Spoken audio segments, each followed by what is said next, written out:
Olá pessoal, estamos aqui novamente com mais uma videoaula.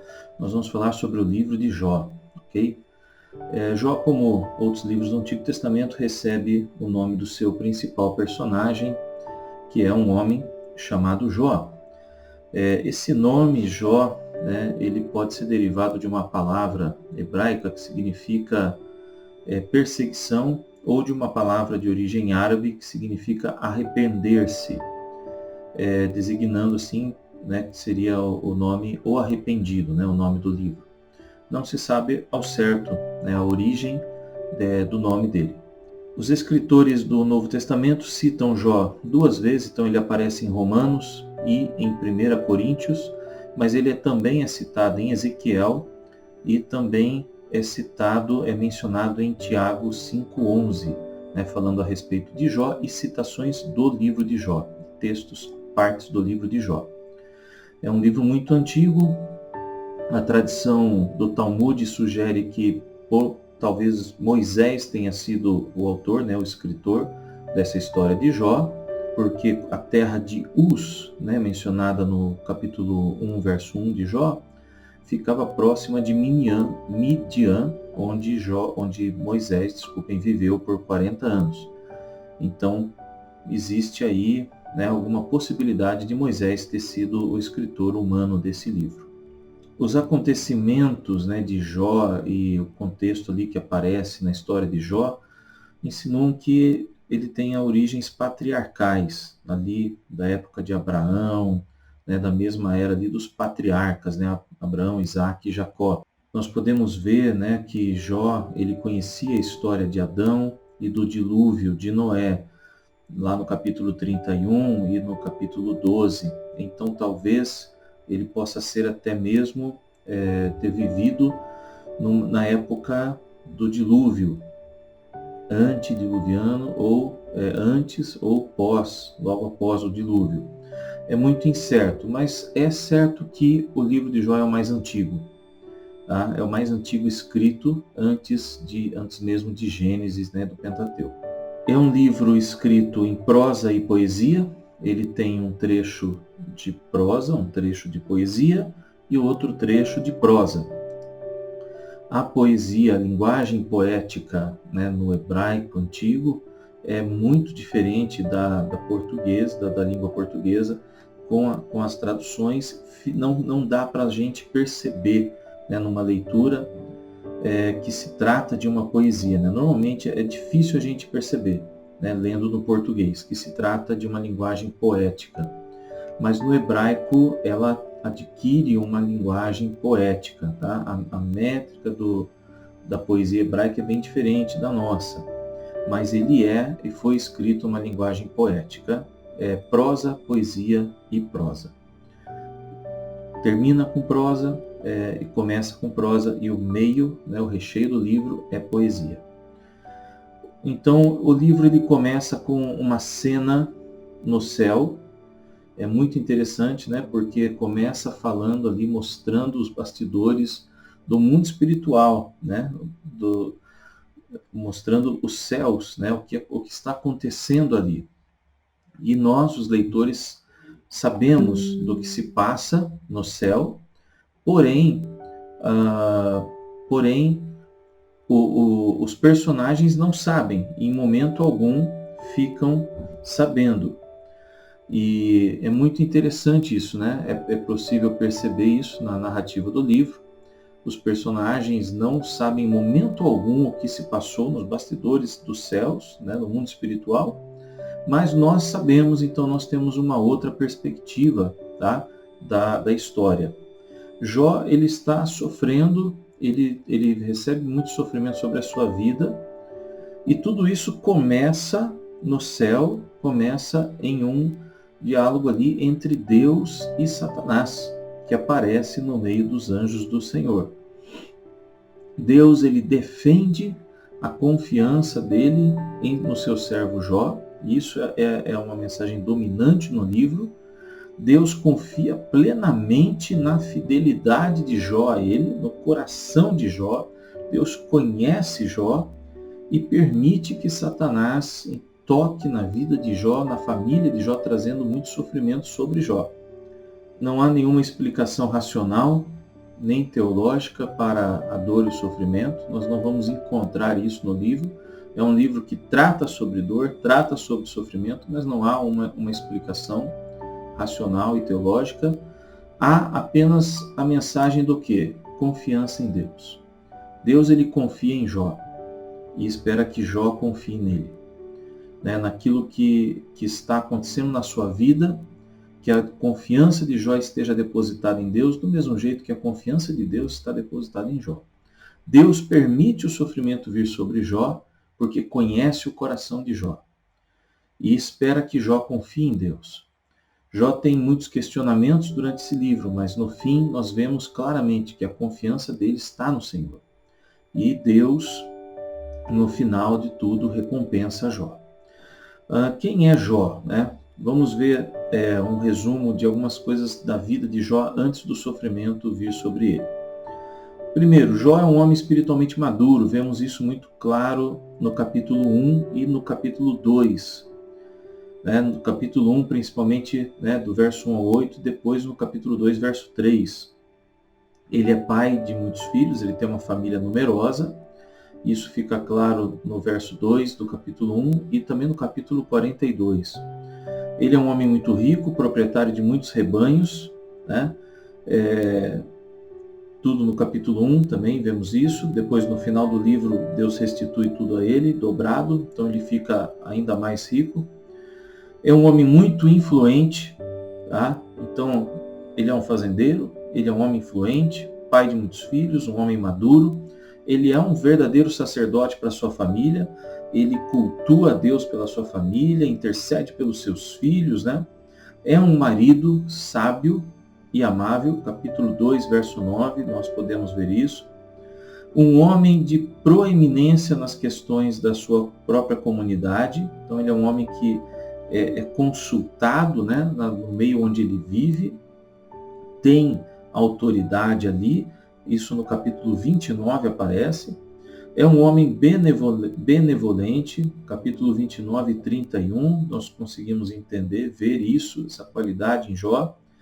É um líder, e um líder sábio, né, também no capítulo 29, e é como nós já mencionamos, um grande produtor agrícola também. Ele não é só um fazendeiro de rebanhos, mas também um agricultor. No capítulo 31 nós vemos isso, tá? Podemos perceber isso.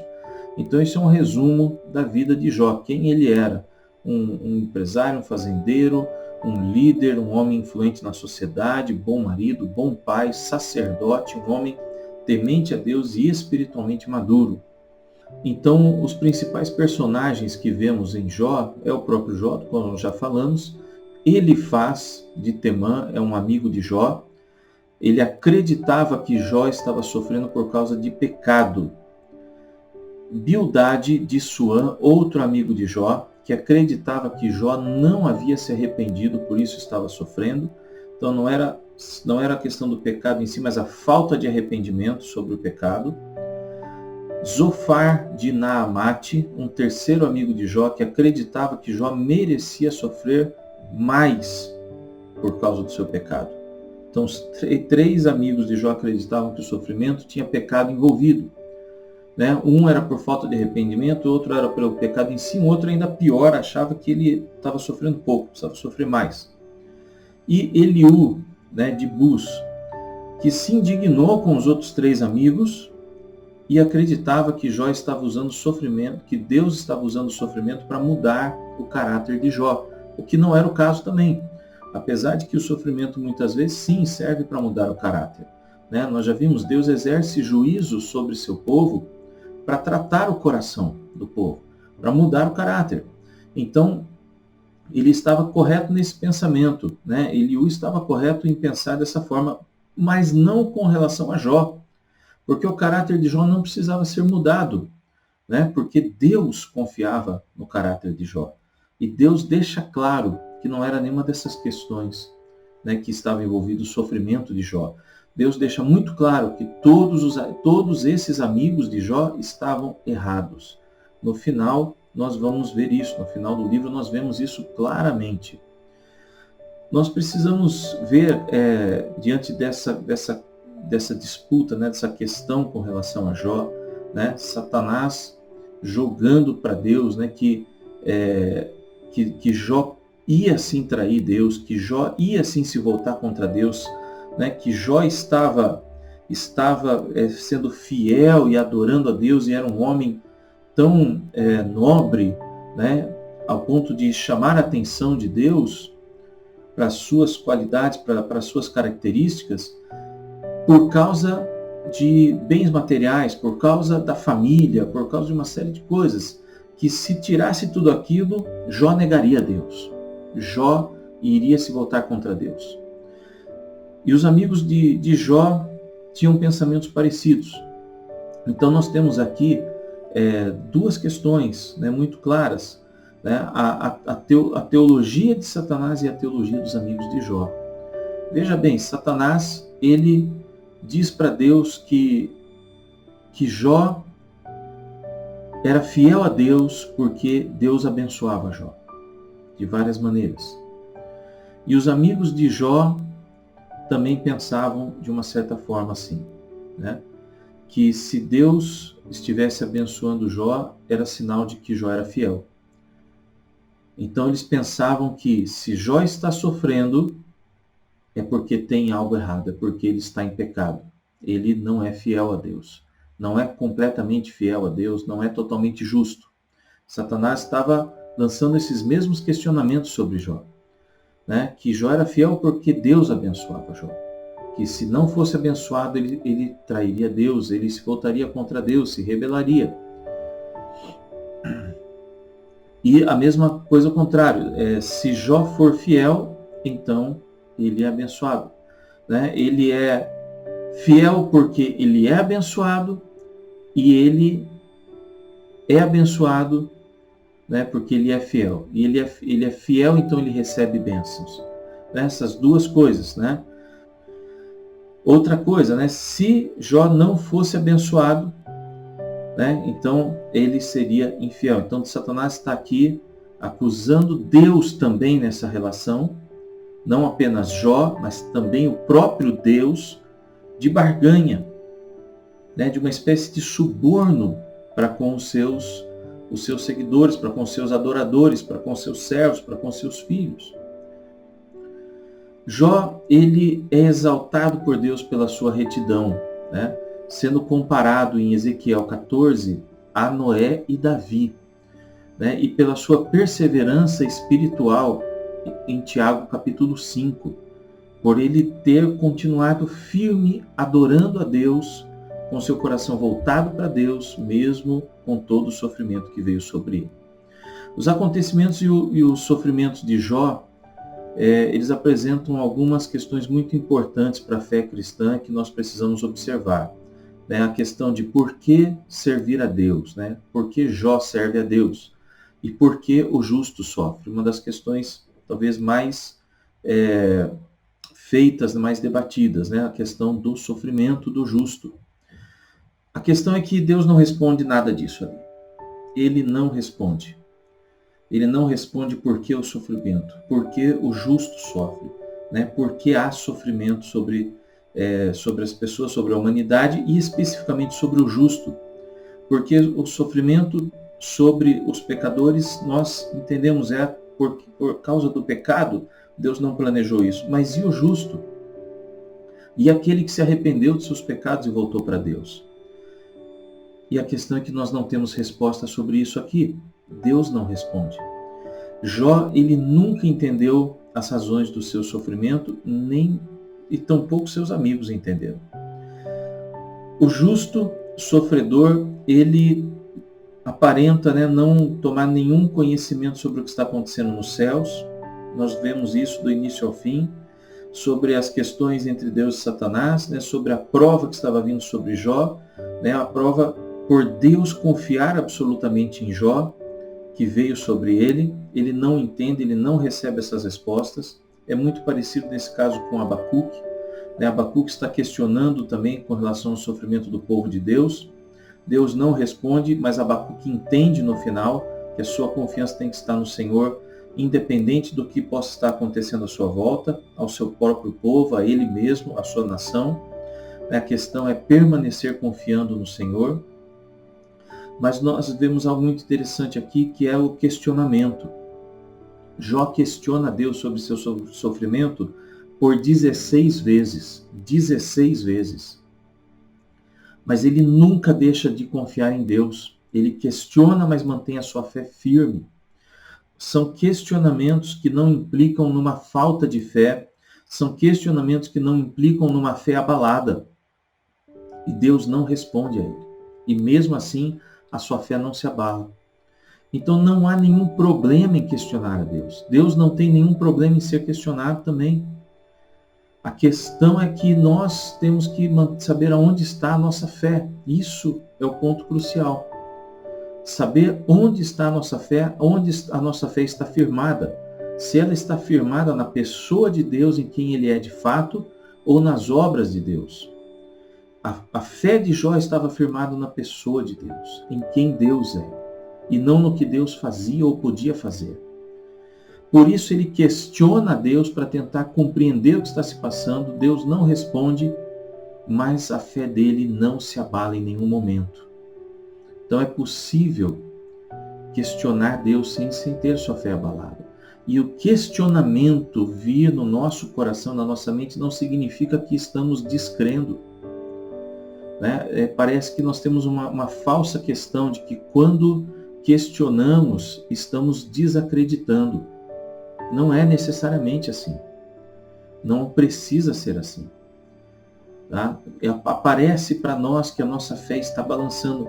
Mas esse balançar de questionar não significa que sua fé ruiu.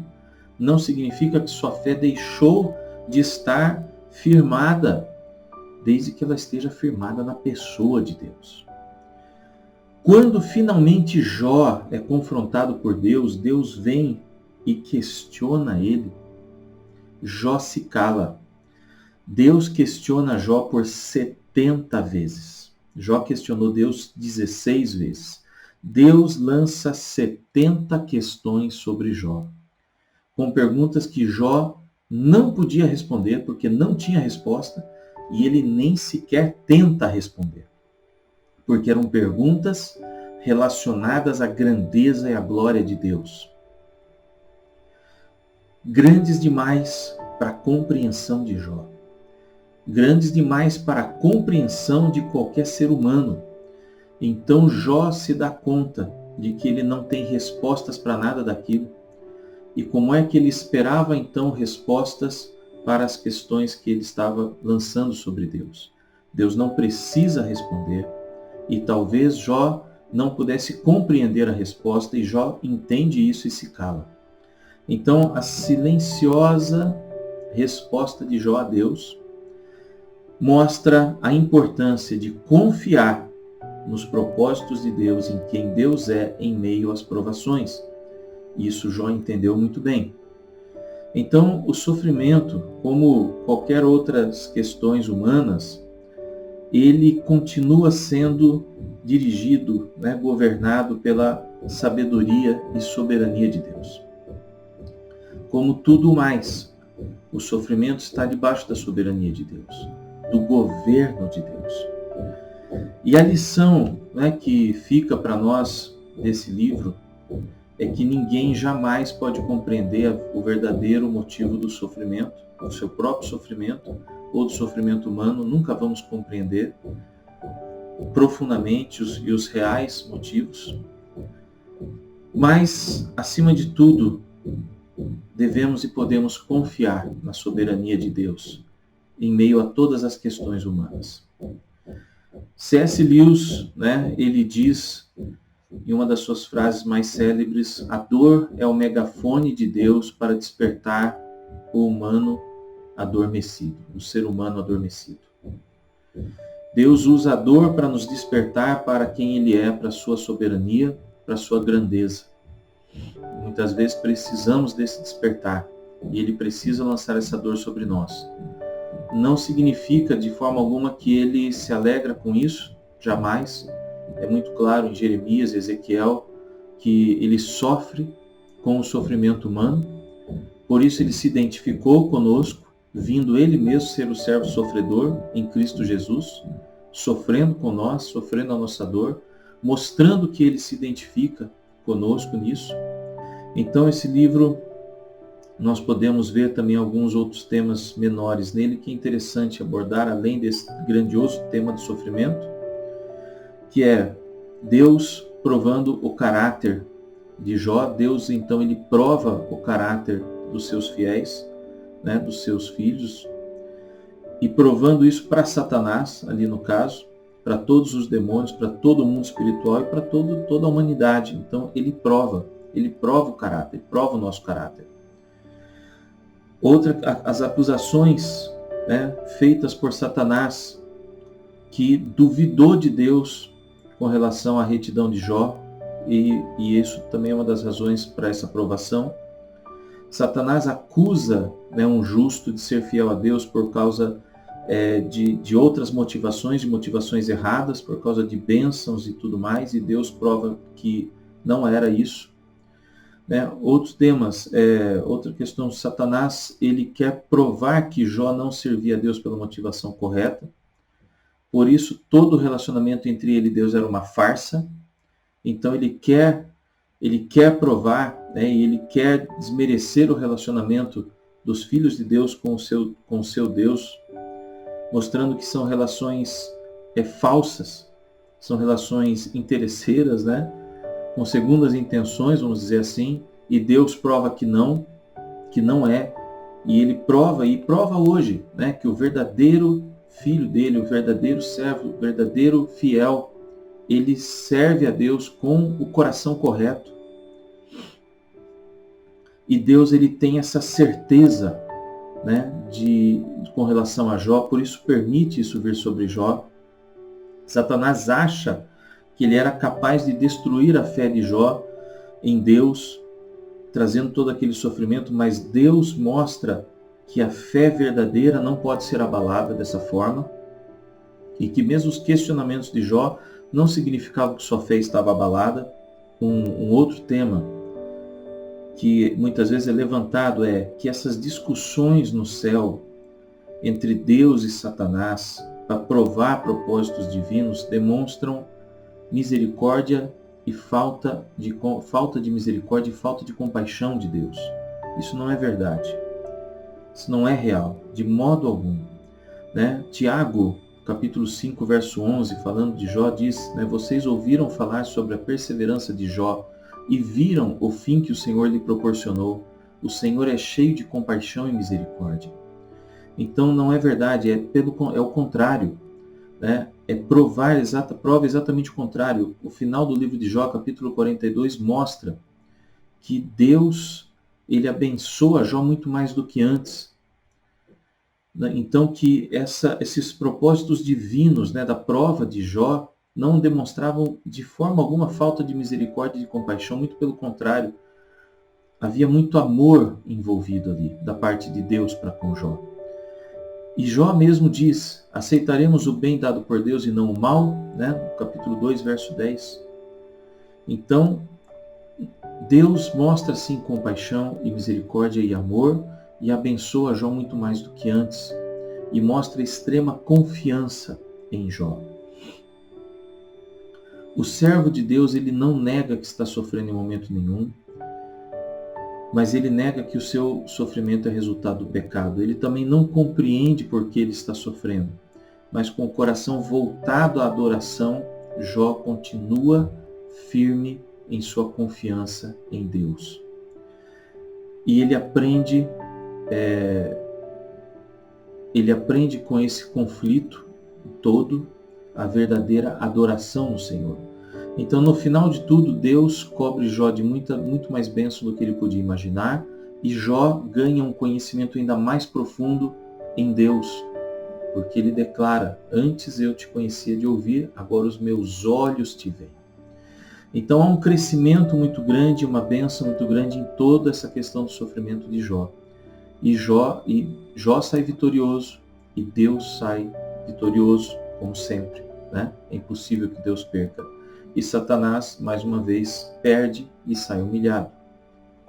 Alguns textos muito bonitos de Jó que nós podemos destacar, muito importantes. Jó capítulo 1, verso 21. Saí nu do ventre da minha mãe e nu partirei. O Senhor o deu, o Senhor o levou, louvado seja o nome do Senhor. Outro texto, né, Jó 42, 5 e 6. Meus ouvidos já tinham ouvido a teu respeito, mas agora os meus olhos te viram. Por isso menosprezo a mim mesmo e me arrependo em pó e na cinza.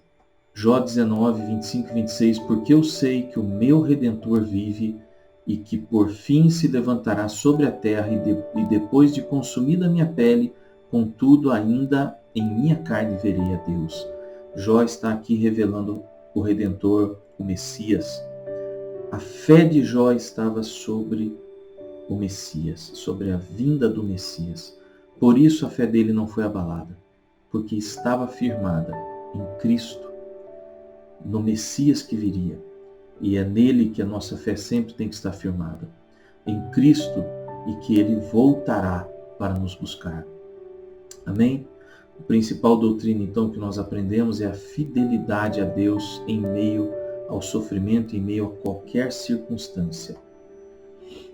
E o caráter de Deus revelado aqui são de muitas maneiras, né? Ele é um Deus glorioso, ele é um Deus invisível, ele é um Deus justo, amoroso, poderoso, providente, reto, insondável, grandioso demais, sábio, né? E também que, apesar de tudo isso, se ira também.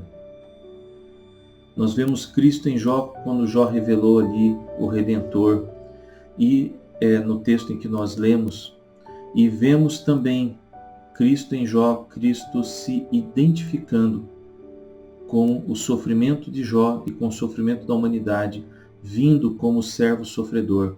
Nós vemos isso em Isaías capítulo 52, 53. Ele é o servo sofredor, se identifica conosco nos nossos sofrimentos. Amém? Ficamos por aqui. Até a próxima. Deus abençoe, queridos.